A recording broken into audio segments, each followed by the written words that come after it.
Hello, everyone, and welcome to another edition of the Forge of Freedom podcast.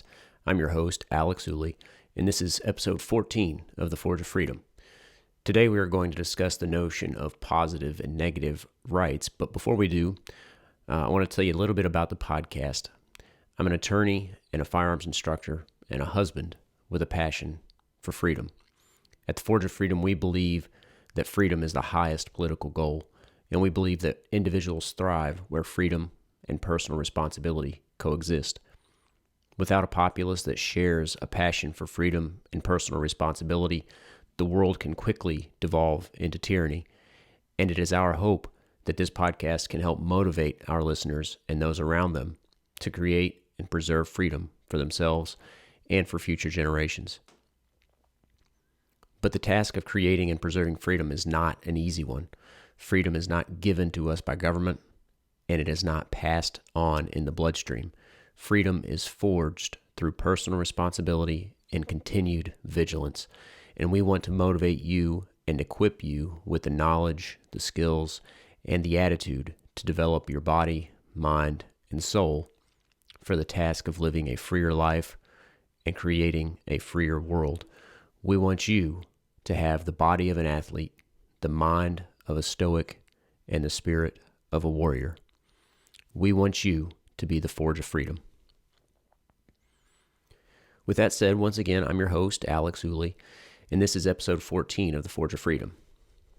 So let's get into the topic for today, discuss this concept of positive and negative rights.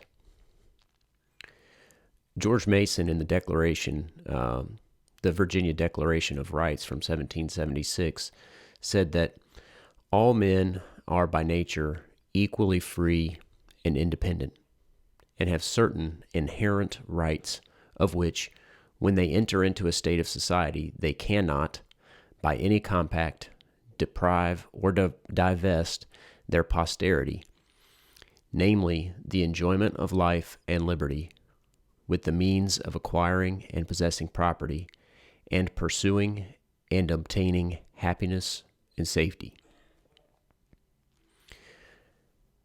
John Stuart Mill also said, "The right to swing my arms in any direction ends where your nose begins." As a small L libertarian, I'm all for human rights. Do your thing. Just don't make me do your thing or get in the way of me doing my thing. But this raises the question, what are rights? This is a pretty deep philosophical issue that has been debated and discussed for millennia, and I can only just touch on the subject in this podcast. But I want to prompt our listeners to think about rights in a deeper, more thoughtful way so that the public discourse on the subject might be more meaningful. There are basic human rights. These rights are called natural rights and are derived from the natural law and have been deduced by reason and logic. The idea is that when you are born, you have the right to your own life as an individual. If you are alive, you have the right to preserve and further your life. Otherwise, what would be the point of life? These rights aren't given to you by someone. They are inherent in our nature. They just are. English philosopher John Locke defined natural rights this way. He identified life, liberty, and estate. Everyone is entitled to live. Everyone is entitled to do anything they want, so long as it does not conflict with the first right. And everyone is entitled to own all they create or gain through gift or trade, so long as it does not conflict with the first two rights. America was founded upon these philosophical concepts. The ideas and ideals of natural rights and natural law were embodied in the Declaration of Independence and our Constitution, by Thomas Jefferson, James Madison, Thomas Paine, and other founders. As the Declaration of Independence said, we hold these truths to be self-evident, that all men are created equal, that they are endowed by their Creator with certain unalienable rights, that among these are life, liberty, and the pursuit of happiness. The founders took this directly from Locke, but instead of estate or property, used happiness, which was a broader word which included property as a source of one's well-being. They embedded these ideas into the Constitution. But why? Why would they include these ideas in the Constitution? Well, it's because they learned from history and experience that government was the greatest threat to our rights. So they spelled out the limitations of what government can and can't do. They adopted the Bill of Rights to the Constitution, which added further restrictions on government to protect our natural rights. If you're interested in a discussion about the Bill of Rights, I'd encourage you to go back and check out episode 5 of this podcast where we discuss the Bill of Rights, and I'll link to that episode in the show notes. But what's important to understand is that privileges are not rights. There have been lots of protests lately and throughout history demanding rights for a number of causes, whether that's labor rights, voting rights, disability rights, abortion rights, LGBT rights, welfare rights, minimum income rights, education or free college education rights. You get the idea. Many of these things called rights aren't rights as much as they are political movements to abridge someone else's rights or to get some advantage from government and taxpayers. Rights are in the news perhaps as much today as they were at the time of the founding. Many politicians, in preparation for political office or running for political office, talk about rights and discuss rights as they promise to us one right or privilege after another. You have a right to this or that, they'll say, and if elected, I'll make sure you get it. And despite this sort of centrality of rights in American history, it's readily apparent today that Americans are of widely different views on what a right is, how many we have, where rights come from, or why we have any in the first place. Does a document create rights, like the Constitution or the Bill of Rights?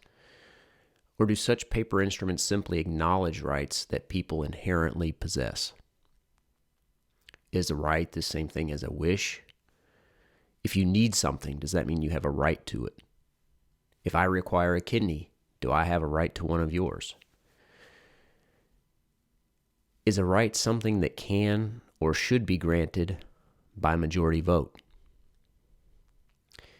If you ask a random citizen these sorts of questions, you would undoubtedly receive many different and conflicting answers.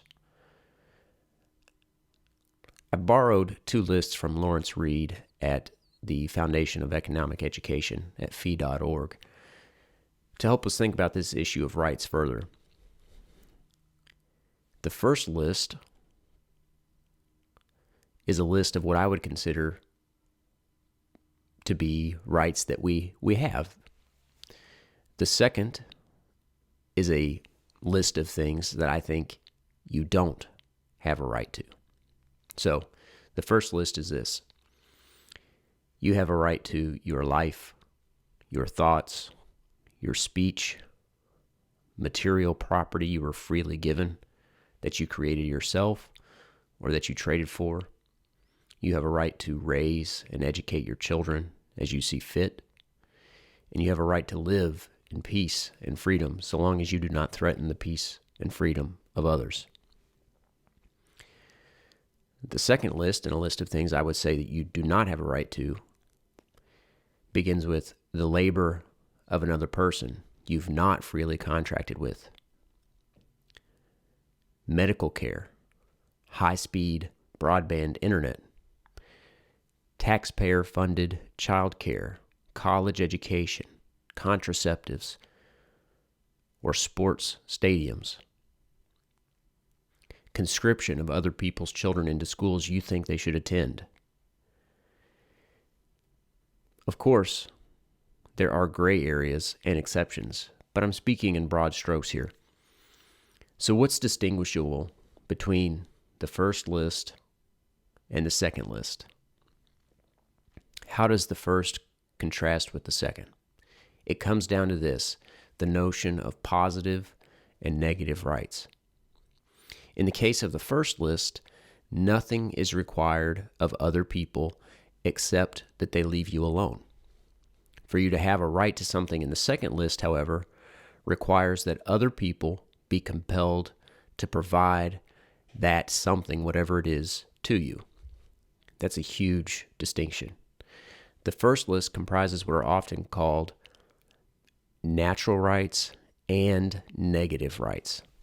Natural because they derive from our essential nature as unique, thinking, feeling, acting individuals, and negative because they don't impose obligations on others beyond a commitment not to violate them.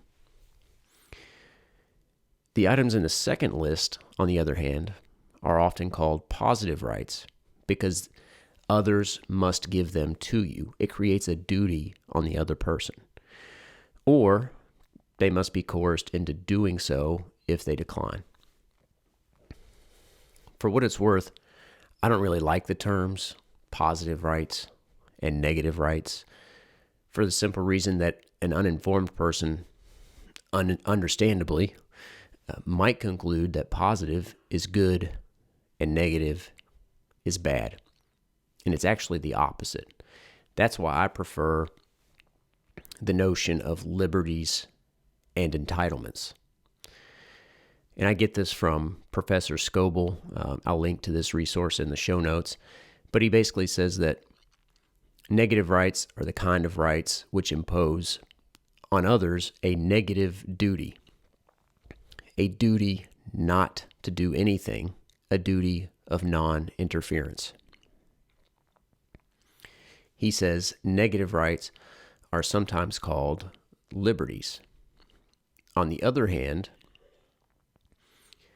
positive rights are the kind of rights which impose on others a positive duty, a duty to provide or act in a certain way. Positive rights are also sometimes called entitlements. As you might expect, there are plenty of politicians who try to buy votes with an agenda of positive rights. Bernie Sanders, for instance, constantly argued that people have a right to all sorts of things. The late Tibor Machin, who wrote many articles for fee.org for the Foundation of Economic Education, in the late 70s and 80s, elaborated on this distinction in an article called The Perils of Positive Rights. He says, positive rights override freedom. According to this doctrine, human beings by nature owe, as a matter of enforceable obligation, part or even all of their lives to other persons. Generosity and charity thus cannot be left to individual conscience. If people have such positive rights, no one can be justified in refusing service to others. One may be conscripted to serve regardless of one's own choices and goals. If positive rights are valid, then negative rights cannot be, for the two are mutually contradictory. The existence of negative rights, he goes on, means that no one ought to enslave another, coerce another, or deprive another of his property, and that each of us may properly resist such conduct when others engage in it. In a National Review column by Kevin Williamson, he looks at the logical fallacy of positive rights. He says, positive rights run into some pretty obvious problems if you think about them for a minute, which is why so much of our political discourse is dedicated to moralistic thundering specifically designed to prevent such thinking. Consider, in the American context, the notion that health care is a right. Declaring a right in a scarce good, such as health care, is intellectually void, because moral declarations about rights do not change material facts. If you have 5 children and 3 apples, and then declare that every child has a right to an apple of his own, then you have 5 children and 3 apples and some meaningless posturing. That is, nothing in reality has changed, and you have added only rhetoric instead of adding apples. In the United States, we have so many doctors, so many hospitals and clinics, so many MRI machines, etc. These are limited resources, limited goods. This imposes real constraints on the provision of healthcare. If my doctor works 40 hours a week, does my right to healthcare mean that a judge can order him to work extra hours to accommodate my rights for free? If I have a right to healthcare, how can a clinic or a physician charge me for exercising my right? If doctors and hospitals have rights of their own, for example, property rights in their labor and facilities, how is it that my rights supersede those rights? And then he goes on to say this about negative rights. A negative right is a right to not be constrained. The right to free speech, for example, implies only non-interference. The right to freedom of the press doesn't mean that the government has to give you a press. The good of negative freedom is, in the economic sense, not rivalrous. Your exercise of free speech does not leave less freedom of speech out there for others to enjoy. But what about constitutional rights? This is a phrase we hear from people on all sides of the political spectrum, but I actually don't like this phrase because our rights do not come from the Constitution. I don't like the phrase because it's misleading. Most of the people who say it or hear it have the impression that the Constitution grants them their rights, but nothing could be further from the truth. Strictly speaking, it is the Bill of Rights that enumerates our rights, but none of our founding documents bestow anything on us at all. The Constitution and the Bill of Rights could be shredded, but those actions wouldn't have the slightest effect on the natural rights you've always had. So I'll close with what should be an obvious point, that a system based on entitlements only works if there are enough people pulling the wagon to support all the people riding the wagon. And this reminds me of a quote by Thomas Sowell. He says, "The welfare state is the oldest con game in the world. First, you take people's money away quietly, and then you give some of it back to them flamboyantly." But that kind of society contains the seeds of its own downfall. You think about Greece or Venezuela, because it subsidizes dependency and penalizes production, which means, as Margaret Thatcher warned us, that positive rights can't be provided when politicians run out of other people's money. All right, so that's where I'll leave it for now. I hope the next time you hear a politician or someone in the media or someone on the street talking about rights, you give a little extra thought to whether the thing they're claiming is a right is actually a right or simply a political ploy they are disguising as a right to obtain votes or gain privilege.